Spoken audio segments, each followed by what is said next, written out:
develop.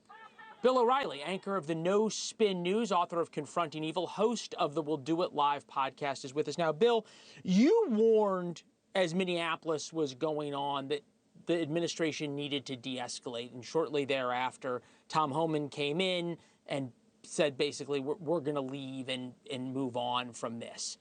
I feel, though, as this is different. I'm wondering if you agree with me.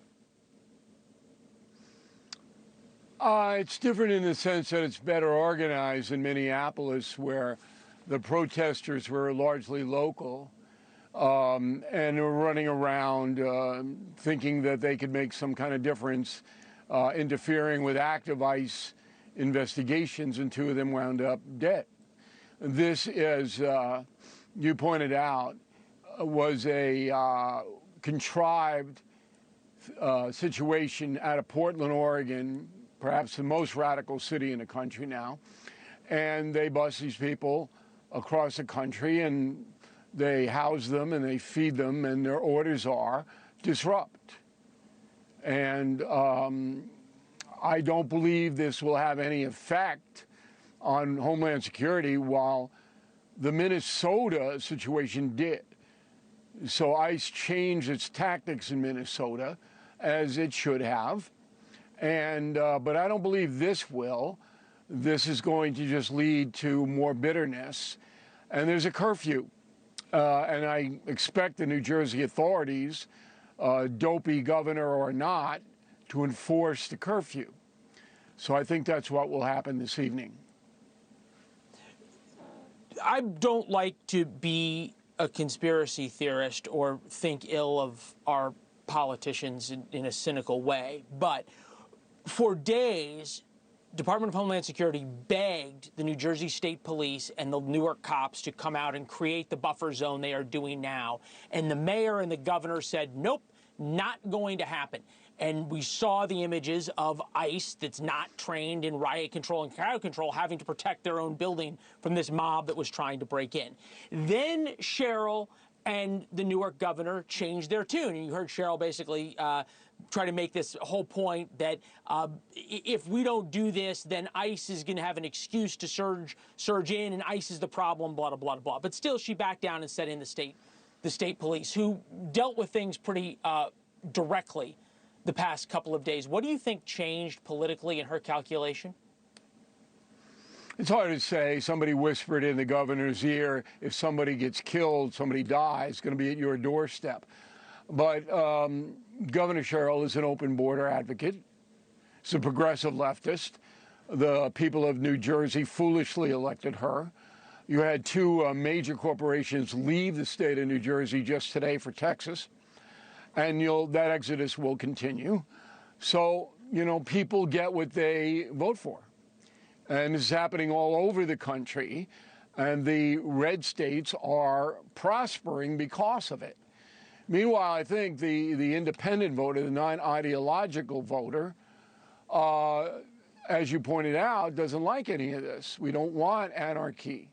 We don't want people funding violent demonstrations. Look, if you want to bring a spotlight onto a facility and say the facility is not what it should be, I'm with you all day long as you're telling the truth. Just stand out there with your sign or whatever you want to do, get on cable TV, not hard, and make your case. Okay? That's fine. But if you're going in there hurting other people, whether it be police or just civilians, then I'm not fine with it. Yeah. And those people should be punished. But I think you're making the point, though, that for Donald Trump, who is in a tough spot right now, the anarchy that you're talking about, and these are not peaceful protesters. These aren't thousands of people singing "We Shall Overcome." These are, as you point out, anarchists. This is objectively, if you think it's good with independent voters, this is good for Donald Trump right now. Doesn't hurt him. You have a situation where what's held the Democratic Party back in the last year is the Democratic Party.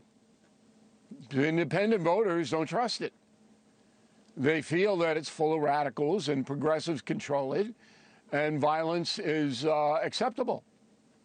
And they don't want to vote for that. So they may not like Donald Trump or the Iranian action or whatever, but they see this as worse. And that's held the Democrats back, no doubt. Yeah, I would agree with that. Mark Halperin, a journalist you and I both respect, I know he's been on your show, he's certainly been on ours, says that Trump and Republicans are perhaps at odds a little bit with each other right now. Take a listen.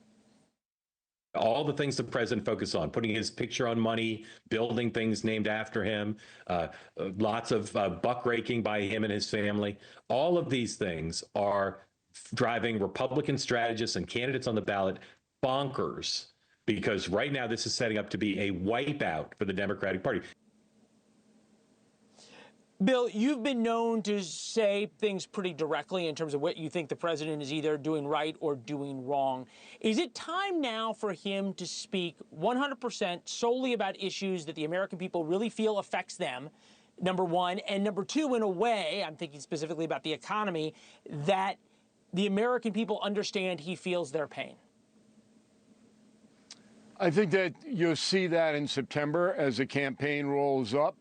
The president will be out campaigning all over the place, and you'll see that kind of rhetoric right now. He's almost 100% focused on getting a deal that he can prod out to the world to neutralize the Iranian nuke threat. That's far and away what he's doing. And the other stuff, he pulled back on the $1.8 billion lawfare fund. I knew that was going to happen because the people weren't behind it. Trump is a populist, and he goes for issues that people care about. Do they care about the Kennedy Center name? No. They care about $250 bill? No.